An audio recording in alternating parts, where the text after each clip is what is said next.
All right, guys, you're welcome back. It's still the Sports Buffet on ELEGBETETVRADIO, and like I promised you guys, I always try my best to keep my promise. And you guys have been asking, bring Gernot Rohr. We want to talk to him. Why are you the one that is always talking to the coach? You are not supposed to be our mouthpiece. We are the fans of the Super Eagles. We owe it.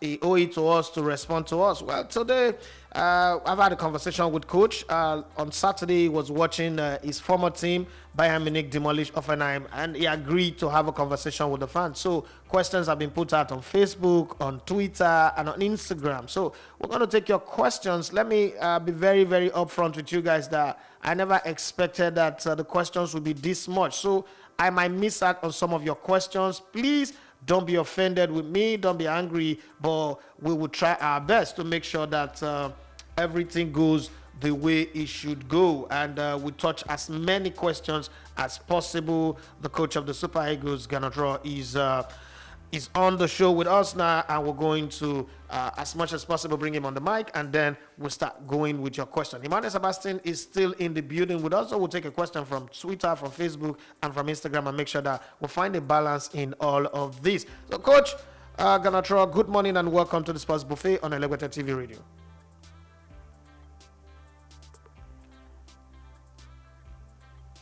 Hello, Coach. Good morning. Good morning. Yeah, it's good to have you once again. I think this is now your favorite radio station. You're always here with us, and we're talking about all the matters that are going on. Before I bring the questions from the fans, let me start with this. Emmanuel Sebastian is also in the building, so say good morning to Emmanuel Sebastian. Hello, Coach. Good morning. Good morning. Yeah, good morning, Coach. Trust you're doing good. Yes, we are okay. We saw a wonderful match on last Saturday and another match on the Sunday of the under 19. It was very interesting, and I even was in the training session yesterday from Bayern Munich. They're working very well. They don't have the coach, actually. You know, the coach has been tested positive. So Julian Nagelsmann is still in quarantine, so they are the assistants who are leading the training session, but all is going very well. Okay, so talking about being in quarantine, Coach, have you vaccinated? I am vaccinated twice. First time I did it in Lagos, end of March. And second one, I got it in France, so I have the two vaccines. Second one was in June. It's important that you are sure to have 6 months normally where you are protected. So, but we have to be careful, you know. Nagelsmann was also vaccinated twice, but he has been tested positive, so you never know exactly. All right, that's true. Coach, I want to ask you this. How much headache do you have as a coach of the Super Eagles, seeing that all your players are all doing well? Victor Osimhen, Dresser, Emmanuel Dennis, everybody, Paulo Nwachu, Simi Wanko, everybody up front is doing well, and even the ones that are injured, Chukwueze, they're all back. How much of a headache you have, knowing fully well that in January you're going to drop some of this, you're going to look at their face and tell them you're not going to be on the plane to Cameroon. How much of a headache is that? The headache I have, it's only when I have injuries. You know, when I have problems with my players. We have still NDD who's not back again. This is a big headache for me and for the staff. To have our players who are doing well, it's very positive. So we are no any headache about it. We have only some troubles with injuries or with when they have some other problems, family problems or something. But when they are doing well, we are happy. Why to have headache? The choice will be done, and it's good to have the choice already, that we have so many good strikers, and we will try to do the best choice like always. Okay, so let's throw in the first question from the fan. Danny Aseboke said, why is Ikechukwu Ezenwa always in the team? Is he a goalkeeper or what? Ezenwa actually is not in our team. He was in our team 1 year ago, and then Ezenwa is a good goalkeeper. He's in the 5 or 6 goalkeepers we watch all the time and we follow with our scouting team. Actually, they are not playing in Nigeria, so it's not easy for the home-based players to show something. But yes, and I do the choice for the goalkeepers always with my goalkeeper coach, Aloy. So we are all the time together to make the best choice. All right, another question from Isaac Olawale Fadikpe. He said, what style of football is Rohr playing? For example, Jurgen Klopp playing Gengen pressing. Pep Guardiola plays tiki-taka. What style of football? What's the name of your style of football? I would say it's attacking football because our strength is to have good strikers, good wingers, and we try to play with our strengths. Going quickly from behind to the attack, having good solidarity on the pitch, collective football, a few touches only, don't run too much with the ball, 1, 2, 3 touches maximum to progress quickly from behind forward. Our philosophy is that we are all the time like a block, defending together and attacking together. Don't let any space in the midfield, for example. And then our collective football should be a guarantee to have the results, because like you know, we don't have these big stars we had in the past who could make the difference alone. We don't have Mohamed Salah. We don't have Sadio Mane. Our strength must be the team, the collective football. That's why we try with our good players we have, but not anyone is playing in the biggest teams in the world. We don't have anyone in Bayern. We don't have anyone in Liverpool, in Manchester City or United or in other big teams, Dortmund. So we have our good players, but not the stars who can make the difference alone. That's why our own solution is to play together like a team and a collective football. All right, from Don Chris Nelly Omon. He said, Coach, what do you set to achieve, or what is your goal with the Super Eagles? What record in Nigerian football will you like to break, and what history would you want to make and be remembered for when you are gone? What we want is to play good football. What we want is to progress. What we want is to have results. What we want is to qualify for the AFCON and for the World Cup. That's what we are trying to do actually. AFCON is done. When we are in the AFCON, we want to win it, because I think even other teams has stars, more stars than us, bigger players than us. Our collective football could have a chance to win the AFCON. First step, and we go step by step, is now to finish first in our group.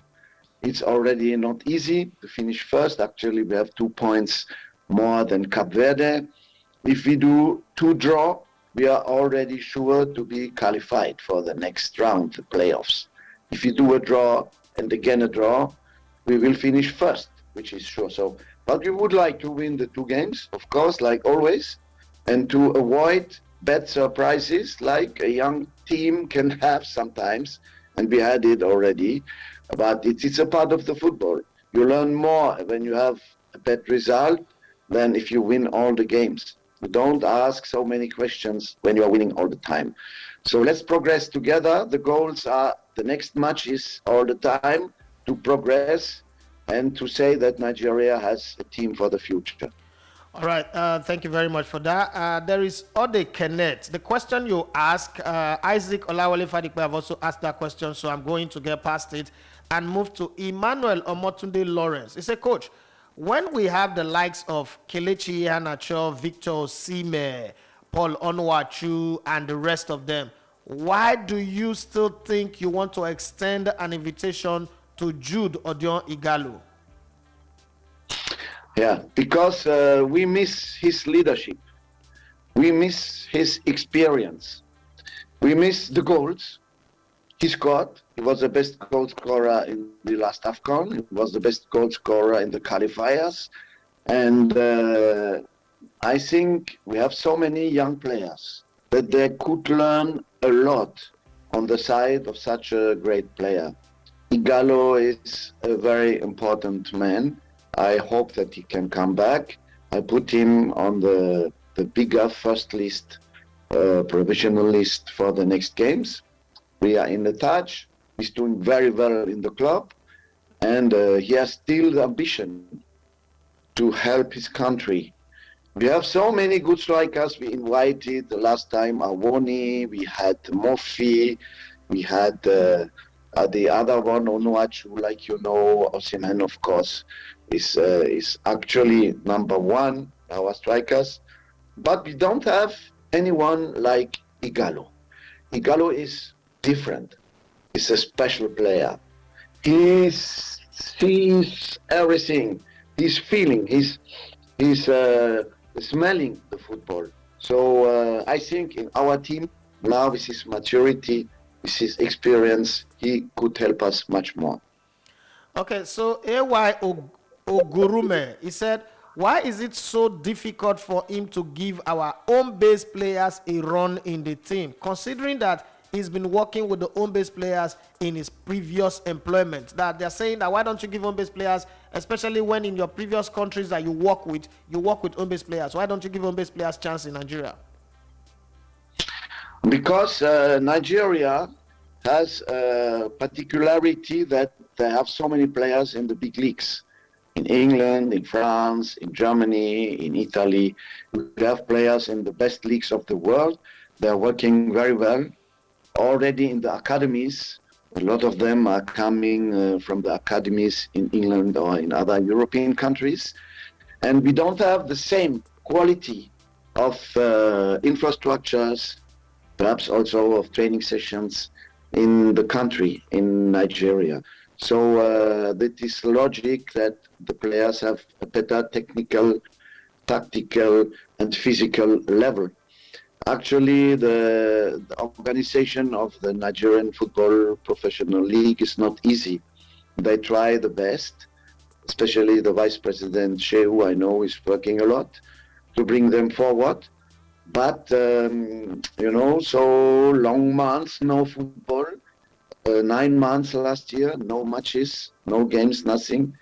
Perhaps some training session, but it's not enough for the players to improve. And now actually they're still not playing.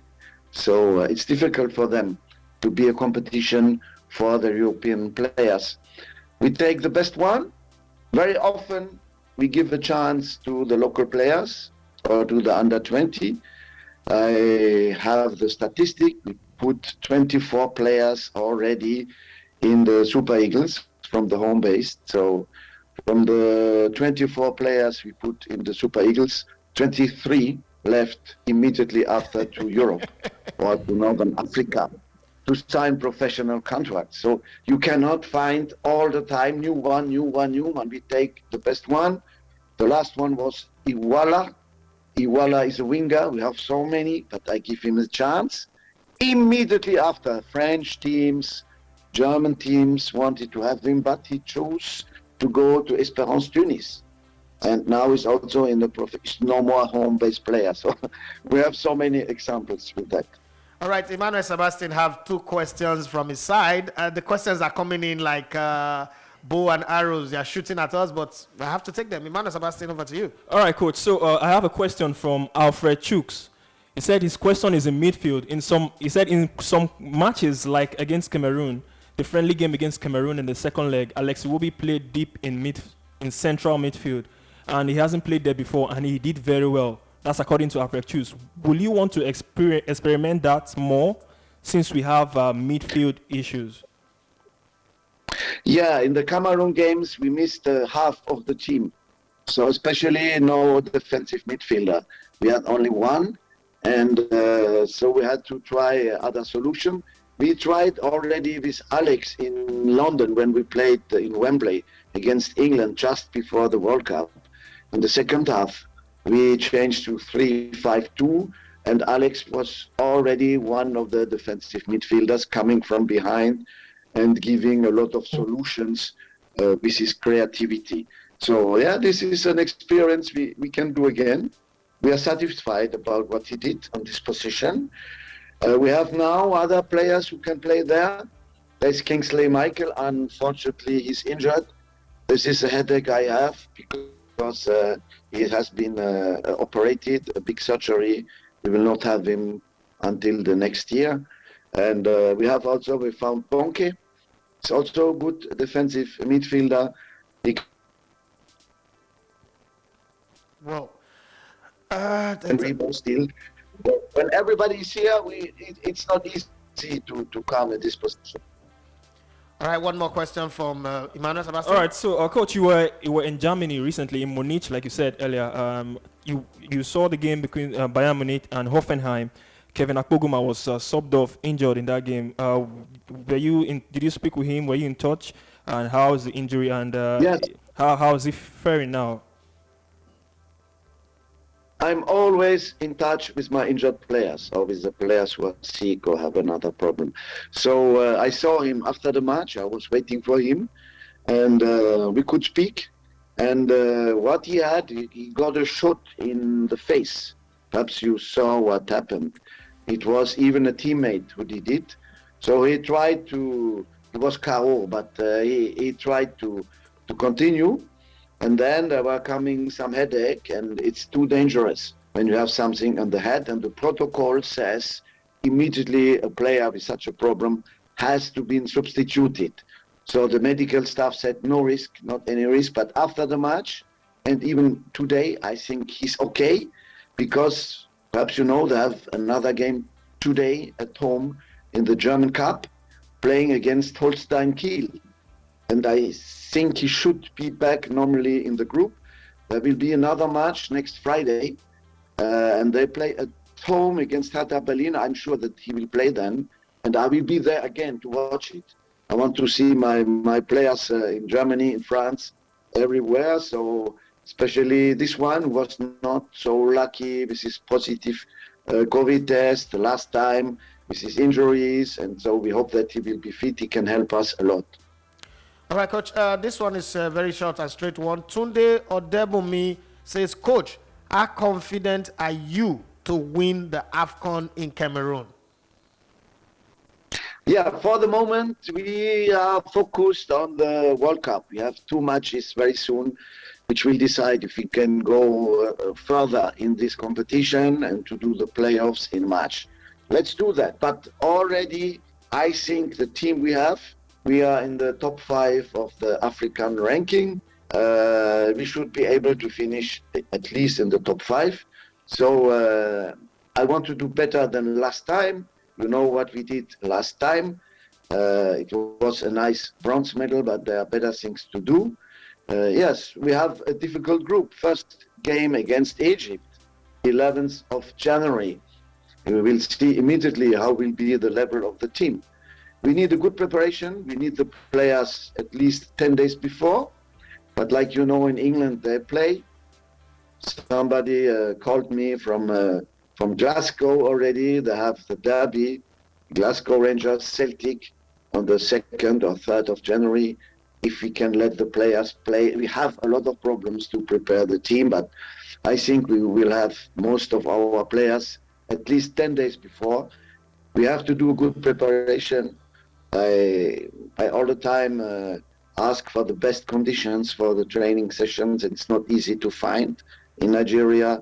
That is something we have to improve really. The people who have the power to invest in better infrastructures, please, if you hear me, do something for us. The pitches must be better. There must be better grass, like they have in Cameroon now. In Cameroon, there are 10 pitches, high international level now, 10. In Nigeria, we have 1 or 2. It's E. Patrick says, what does the coach think Nigerian football needs to catch up with other thriving countries of the world? And how does he think the current talent available to him can deliver on the world stage? So what do you think Nigeria needs to do to get to be equal to France, Germany, England, Belgium, Italy, and Holland?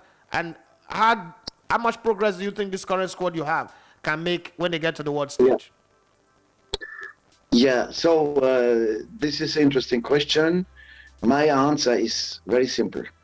Look where the French players are playing. In which clubs are they playing?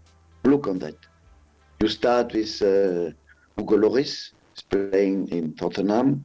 You have 4 or 5 other players who are playing in the first English league.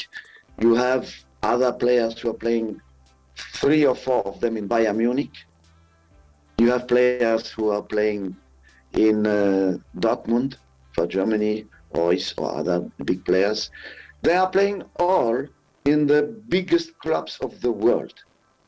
Our players actually are not in the biggest clubs of the world, unfortunately, but perhaps they can come. We have Osimhen in Napoli, okay, it's a big club, but not in the highest level yet. We have Ndidi and Iheanacho. Leicester, it's also high level, it's Europa League level, but Champions League level, we only have 2. Actually, it's Sanusi, but not playing all the time in Porto, and we have Ponke playing Champions League with Malmö, but the team is not on the same level like Man City or Liverpool or Bayern or something. So these teams, Germany, England, France, Holland, they have the players in Real Madrid, in Barcelona. We don't have it yet. That we should have this possibility, and then automatically the level of our national team will grow, and perhaps we can have better results. All right. Gaius Tekule Ikuyo says, looking back at your reign over 5 years as a Super Eagles gaffer, what can you boast of as your greatest achievement with the Eagles so far, and what do you intend to achieve in the nearest future? We had big challenges. The big challenges were the stop of the career of Enyama at first. So we had the goalkeeper position like a big challenge. I'm happy that we could found very good and young goalkeepers for the future with Uzoho and Maduka. We also give the chance very often to a local goalkeeper, John Noble, for example. We have Stilakpay with his experience. On this position, I think now, and this is a crucial position, we have the base already with these young goalkeepers. Then the second challenge was the stop of the career of Obi Mikel, Victor Moses, big players, fantastic leaders. We had to manage the situation, and we could find young players. Also the stop perhaps only for the moment from Ighalo was also a challenge to find again with Osimhen somebody able to score the goals. And they had to bring in players who are young, to bring in players who will grow. But I'm proud especially of the spirit we have in this team. You know, there is solidarity, and it's not only a word, it is action between the players. We have this exchange, we have this confidence each other, that we have, like in a family, a very good structure in our group, and there is confidence and a good atmosphere. Sometimes too good when they are singing so much in the camping. And this is crazy. And they put it in the social medias. I say, guys, it's okay. We have a good atmosphere. We are happy. There's a birthday, there's a little cake, but not too much, please. Sometimes I have to break down a little bit, but it is fantastic. And all the time it's a pleasure to meet everybody again. All right, 2 questions from Emmanuel Sebastian again. Emmanuel, fire home. All right. Coach, we've been having players who wants to switch their nationality. I don't know. Do you have any update? This is a question from Adedeji. Do you have any updates on Ovi Ejara? He plays in Reading in the Championship. Have you been in touch? And as well, Ademola Lukman as well. Yeah. We are in touch. He's in our scouting program. We are seeing every weekend what they are doing. We have around 35 players, and now I have to do a list already for the AFCON of 40 names because the CAF was asking for that. So we have until the beginning of November now to put together this list of 40 players, and Lukman and Sharia, they of course they are part of it. And then it's competition. We have to watch what they are doing in the clubs, and the people who are doing very well in the clubs have always a chance to come into our team. And finally, there's a report making the rounds, I think it's confirmed from the NFF, that Salisu Yusuf has returned to be back in your technical crew, Salisu Yusuf. So what do you make of his return, and how are you looking at him moving forward? Yeah, Salisu was with us already the first 3 years. Then there was a little problem. He had to leave. He did a good job in his club then, and he knows very well football. He has experience like a coach. He's a coach with diplomas. He has done a good job also with the Chan team, going until the final in Morocco 3 years ago. So we worked all the time hand in hand. I know him very well.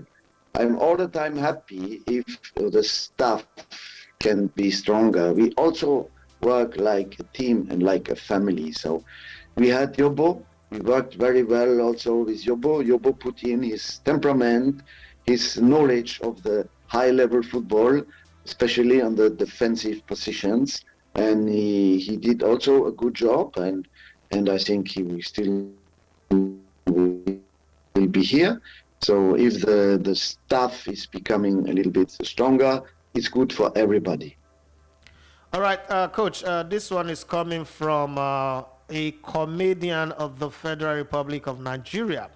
His name is Funnybone Official on Instagram. He said, at the last World Cup in Russia against Argentina, we needed a point to qualify to the next round. You had 2 defensive midfielders on the bench. You kept them on the bench. You did not bring them on, and we lost that game because you kept the entire player in the duration, and then we lost it due to tiredness and fatigue. And he said, Rohr, why? Oh, it's coming back. It's in the past. It was in 2018, 3 years ago, and you are still speaking about this match. So we spoke already so much about it that I will do it again with pleasure for our funny comedian. So yes, I don't know if he has experience like a footballer or like a coach, but the players we had on the pitch, they did so well, and nobody wanted to go out, and we wanted to bring Alex Iwobi for Ahmed Musa, if I remember well. And then our people from the high said they're afraid of Ahmed Musa, don't sort him, he must with his experience stay, and it was perhaps right. But you can concede a goal, and it's perhaps not because you didn't change a player. You can concede a goal because there's Argentina in face of you, and they have also good players. And it's not a shame to concede a goal in the last minutes against Argentina, who tried, and to score the goal is a lucky shoot from far away. So that can happen. This is football. But I think now we look forward, We all the time try to change now. We have possibility to change 5 players. But when you change 5 players, your team is much more different from what you prepared from the starting 11. True. So there must be a reason to change so many players, Or you do it when you lead to win some time, to interrupt the game, to bring the result home, like we say. But sometimes there's no reason to change. Why? Because everybody is doing well. To change only to say that we changed, that is not the argument. So a changing of a player, replacement of a player, there must be a reason. You must bring more quality in the game, tactically or technically. It's depending of the result, if you have to score or to conserve a result. So there's so many discussions. But what happened in the last game, we changed. It's always the last games about what we are speaking, because we are in the actual preparation for the next games. We changed a little bit the team between the two games, and we won the second game. It was easier also because the pitch was much better in Cameroon, so you could play a better football. Perhaps with the same players, we also could win the game. So there are other conditions, other circumstances sometimes who can judge if it's good or not to change the player. All right, this one is coming from Coach Ayere Sylvester. He said, good morning, Coach. Having watched a fair amount of Super Eagles games, it does look like the team mostly favors a patient build-up, even though individually we've got players with fast pace to burn. Is this a deliberate approach to the way opposition teams set up against the Super Eagles, or just one area we could be more proactive in our approach? The approach is depending also of the quality of the pitch. When the pitch is dry, when the pitch is small, when the opponent is behind, not giving you any space, it's not easy to come through. So you need sometimes patience to play, to try to make them tired, to run, give the ball running right, left, and so that was the case sometimes against very defensive teams. What happened in the last game that we could score in the middle of the first half already, and so on. It's easier when you score the first goal because they have to come a little bit and you have more space to play football. And when you score a second goal, it's even not easy, but much better to play your football. When a team is against Nigeria and 0-0, they don't go out, and you have to take risk to score the winning goal. There can be sometimes a moment that you can concede a goal. True. Yomi T from Instagram is in Port Harcourt. He said, my question is this. Are we, that's Nigerians, are we arrogant as Nigerians by asking too much from our Super Eagles players? Is it your duty to teach Simon Moses or Chukwueze how to cross the ball into the box with accuracy at this level? And if these players mentioned are not good at that important aspect of the game at this highest level, why do you still invite them to the Super Eagles? So Moses Simon and Chukwueze are two wonderful players. This question is a little bit difficult to understand because they are doing so well. Chukwueze didn't play at all since now a few months. We missed him so much with his left foot, with his dribbles, with his decisive passes. So Simon Moses is doing very well in Nantes. I saw him playing 2 weeks ago in Bordeaux, another wonderful game. And this one can play offensively. He can play also on the 3-5-2 alone on the side because he's defending also very well.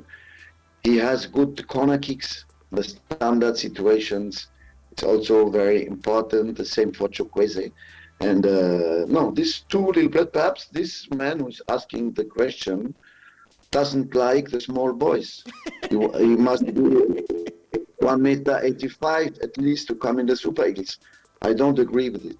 All right, Bobby Ray 213 says, Coach Rohr, people are still asking questions about our wingers. Coach, to be very honest, I was a winger in my day, and I think that your wingers do not give as much accurate passes as you expect from a winger. That's my opinion. I'm not the coach, but I have my opinion. I think that Moses Simon, for instance, make too many crosses that don't get to his teammates. Like you could play like 7 corner kick and you're not getting past the first pole. For me, that's bad. But then we need to improve. But then this is a question from Bobby_Ray 213. He said, Coach, why are the wings of the Super Eagles ineffective? We don't get good crosses from the wings, either by the wingers or the fullback. Why? Yes, the 2 goals we scored in the last game are coming from crosses. Huh? Yeah. And there were before a corner kick. There were decisive pass from Avaziam from the right. He was a right central defender, and he gave a wonderful cross for Balogun. Two defenders who scored a goal. It is wonderful. We don't have only the strikers to score the goals. The second goal was also a pass coming from the right to Osimhen, who put it in. So, yeah, we are coming and we are scoring goals coming from the side. We found also Ejuke. When I invited Ejuke for the first time, everybody said, "Oh, why is inviting this Ejuke? We don't know him enough. We have enough wingers."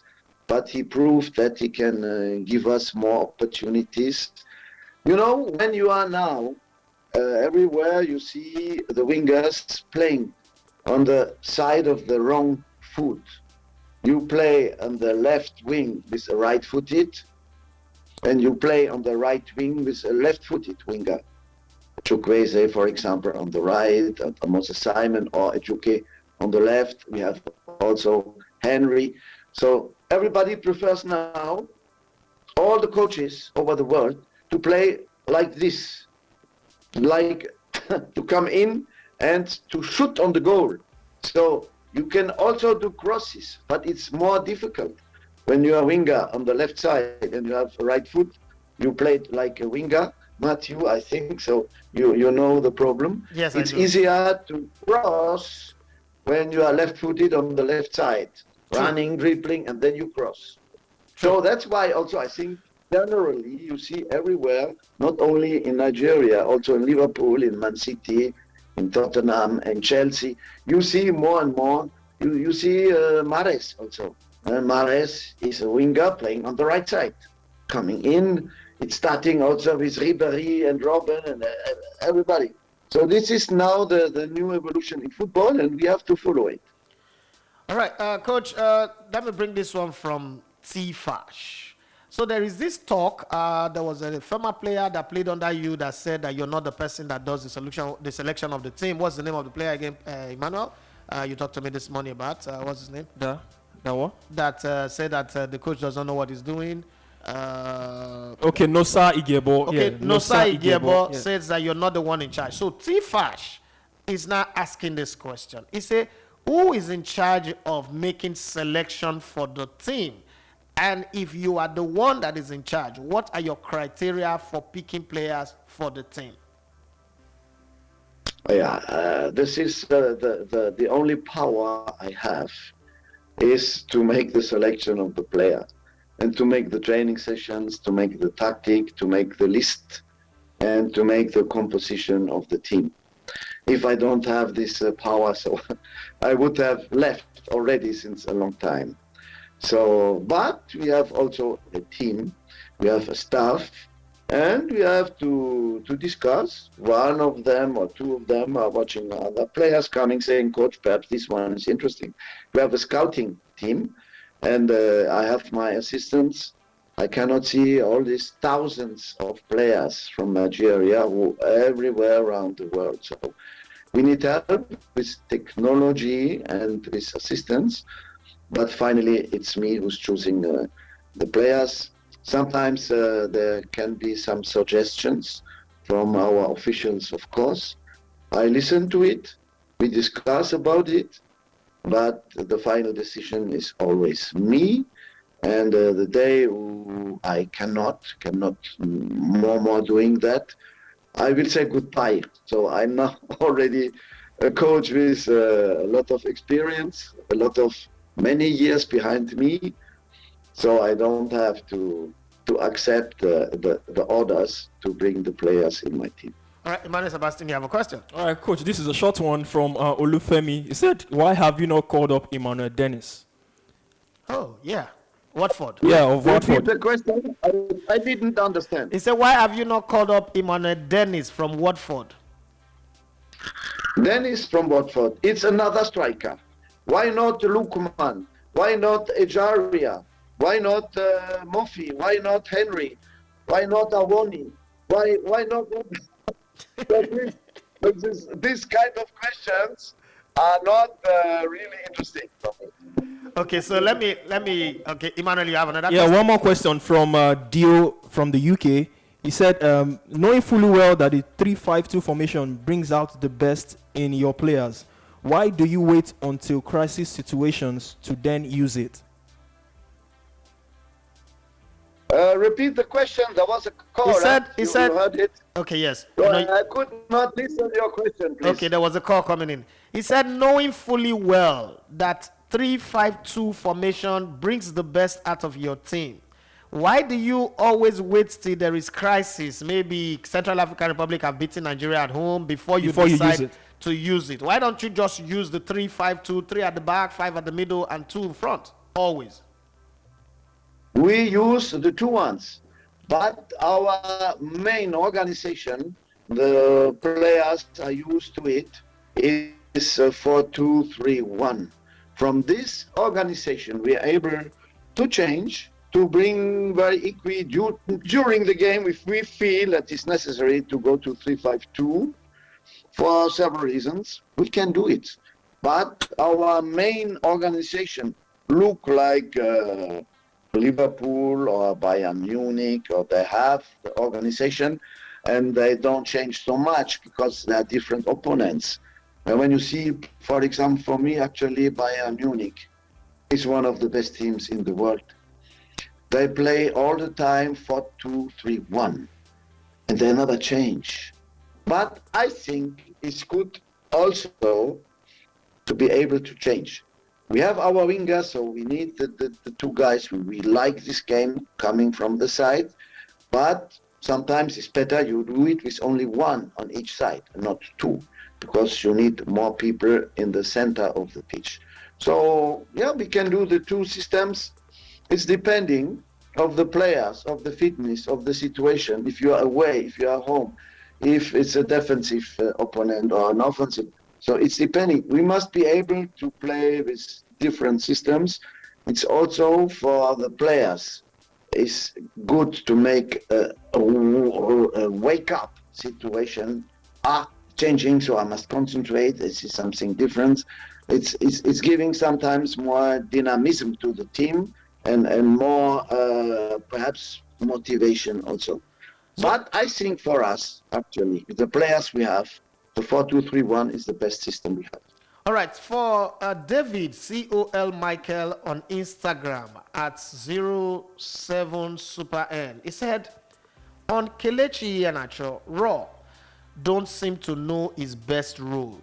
Does Rohr realize that he is no playmaker, that is the number 10, or Kevin De Bruyne? He is a support striker who works best in a 3-5-2, 3-4-1-2, or 4-4-2. And in both formations, he needs genuine midfield playmakers that can find him between the lines. This links back to my first question. Now, the question is, how best do you plan to use Kelechi Iheanacho so that it will be effective for both Osimhen and the team? Yeah, we used the Kelechi like he's used in Leicester, like a second striker. When he's playing with Wadi, but he's not starting so much, actually, yeah? He's coming in, not playing all the time, but we try to give him the same opportunity like what he's used to do with his club. That's what we try all the time with the players. We had Osimhen, not Wadi, and Kelechi was the second striker, coming sometimes from behind, taking the balls, giving decisive passes like he's doing in his club more and more. He even giving more decisive passes than he scored goals, actually. So the little problem is that I think he doesn't have the same conditions of the pitches and everything in Nigeria like he has in England. It's a different football.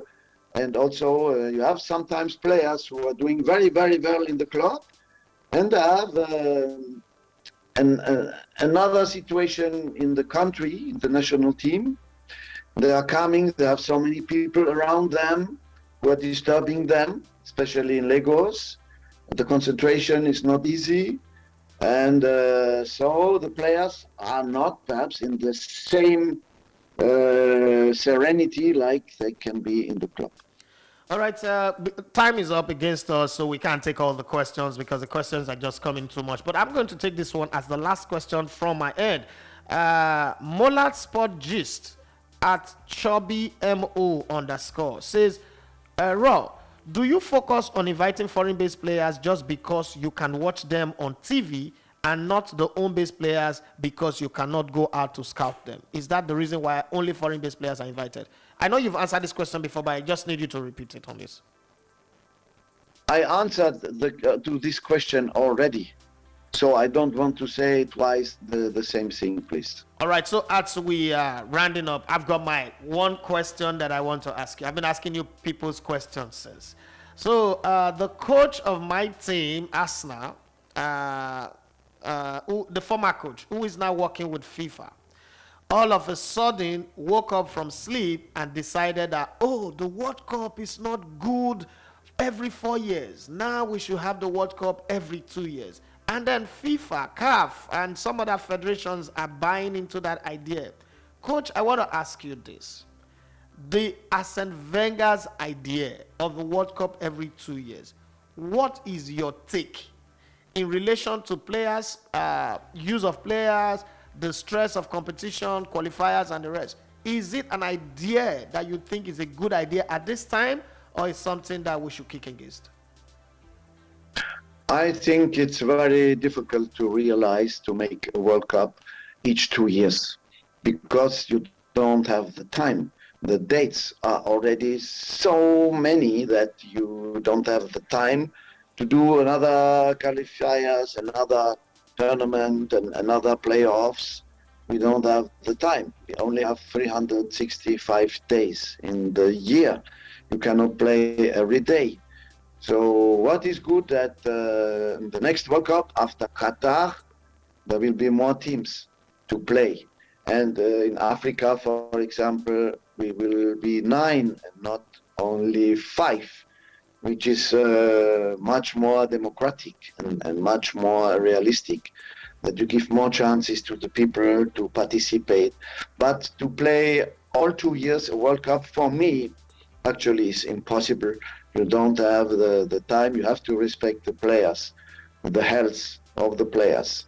And you cannot have teams with 45 players. It's not possible that you change all the time. So I think this proposition is not realistic. We have all 2 years the AFCON already. We have the Olympics already. It's big events. Nigeria has not been qualified for the last Olympics also. And then we have also the under 20, all this, so many competitions that it's impossible for me actually to do a World Cup all 2 years. Now, Coach, you're a former Bayern player, you are a German. There's something about Bayern. They just have a structure that makes them always very successful.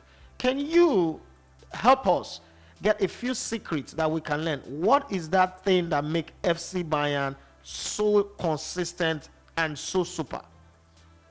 The first secret is that this club has always been led by former players.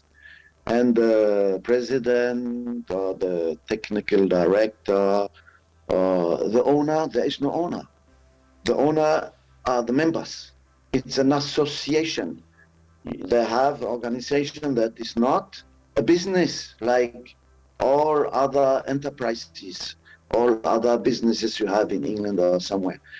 Here in Germany, the association must have 51 persons of everything. So that is a guarantee that is not only something to handle to make business. So they have former players like Franz Beckenbauer, who stopped now, but he led the team a long time. Uli Hoeneß, I was very lucky, I played with him, so he invited me to go in his presidential suite for the match against Hoffenheim. So these guys, they managed everything with the experience of high-level players, World Cup winners and everything. Then they have Karl-Heinz Rummenigge, who was president also for a long time now. It's coming Oliver Kahn. It's also, they know football. They are 100% in the football life. And the first idea is, what can I bring into my club to make it better, and not how can I make money. And for me, this is the most important thing for the success of Bayern. Also the infrastructures, they built a campus. I was there yesterday for the under-19 match, 85 million euro. They make an investment for the young, for the future. Musiala is coming from here. So Musiala, I have the regret. He could also play for Nigeria. Oh, no. But he decided to play for this. A wonderful player. Yeah. But also they had Alaba from this campus, you know. So I think it's an example. President Pinnick told me to go there and to have a look how they're working and that. I think it's a good example.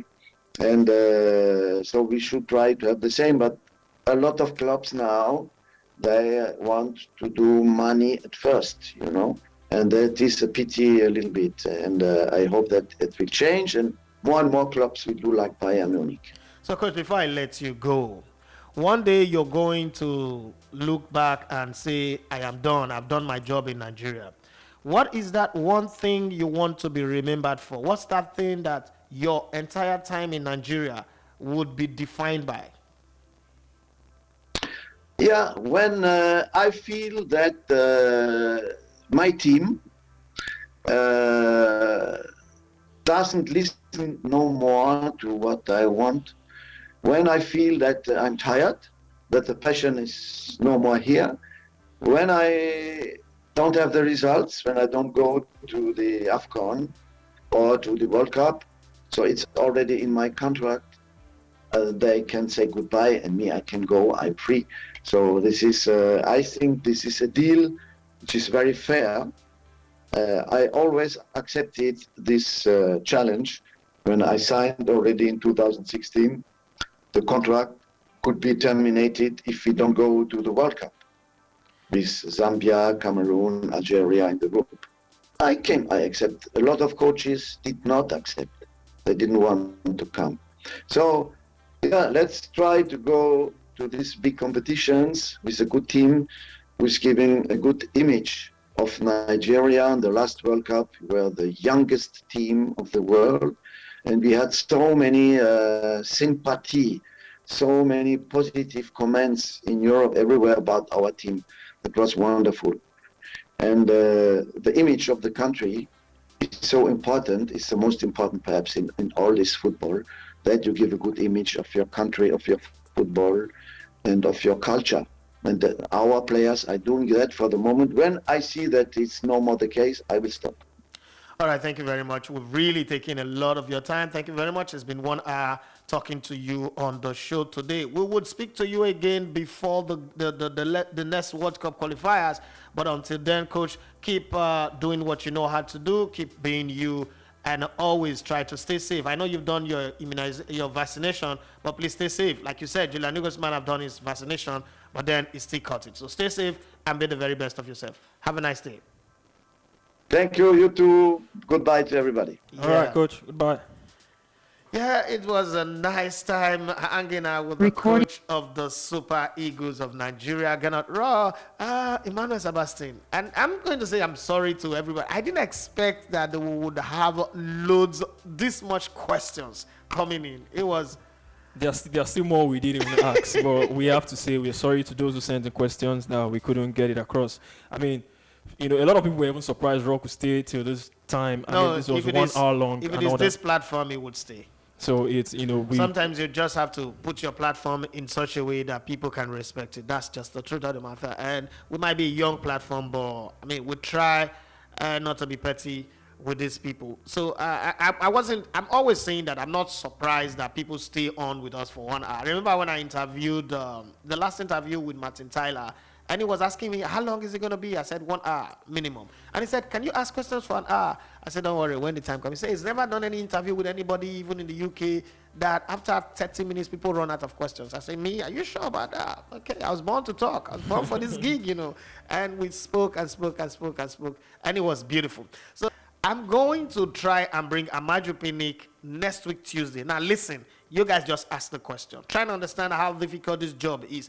I don't control Amaju's schedule. I'm not going to sit here and tell you, oh, he's my boy. I'm just going to call, hey, Amaju, come here. No, that's not going to happen. But I'm going to try my best to bring him on. I wanted to bring him into the live studio, but then I realized that the place where we are, our location is a bit of a disadvantage. Let's accept it. We live, off the island. Nobody's going to drive and stress themselves for you. So we're going to try and bring him via Zoom again, the way we did with Gernot Rohr. First date on the calendar is next week Tuesday, because I like it when Iheanacho Sebastian is here. It's kind of like is my speed force. Okay, it makes it easy for me, and we'll try next week Tuesday. If next week Tuesday does not work, okay, if next week Tuesday does not work, we'll try the Tuesday after. And people will say, why Tuesday? Because Tuesday is dedicated on this show to Nigerian football, right? It's Nigerian completely, so we can use that as the time to do all of that. I want to say massive thank you to our producer Kelechi Ahmed. Without you, I don't know, our YouTube channel would have been dead. So thank you very much for always being there, and please learn to put your name on the end credit. He's always not doing it. Thank you very much, Iheanacho Sebastian. Thank you to the fans for making this show a reality. I mean, I look at the graph of listeners on radio. Yeah, a lot of people were listening. Like, wait, did we create this thing and people are passionate? I want to give a massive shout out to the Nigeria Footballers platform, the chat room. Most of them sent in some wonderful questions. So shout out to everyone who tuned in and who've sent in questions. And we'll do more of this, hopefully. We will do more of these, and we'll also try as much as possible to get a few of the players. But you know that dealing with Nigerian players is the most difficult thing. If you've ever tried to deal with them and working with time, Gernot Rohr, I can always deal with him because he understands timing and the rest of them. But then a few other people will be difficult. But thank you very much for your time. Thank you for the support. Iheanacho Sebastian is still here with the Nigerian Players GPS show. That show, for me, if you're not listening to it, you have no right asking questions. It's just like the person who has a question about Ezenwa. I knew it was a wrong question, but I need to ask the question because for me, it shows that guy was not following Nigerian football. But these are the kind of people that will be on radio, calling in on radio and tell you that. Even on Twitter, I had to correct a guy. He mentioned Sadiq Kumar, like he's not getting invited. I had to tell him this guy has been invited twice, but due to club involvement, he wasn't allowed to link up with the team. So, people just ask questions, but, at the end of the day, you just have to trade out there. You are listening to ELEGBETETVRADIO.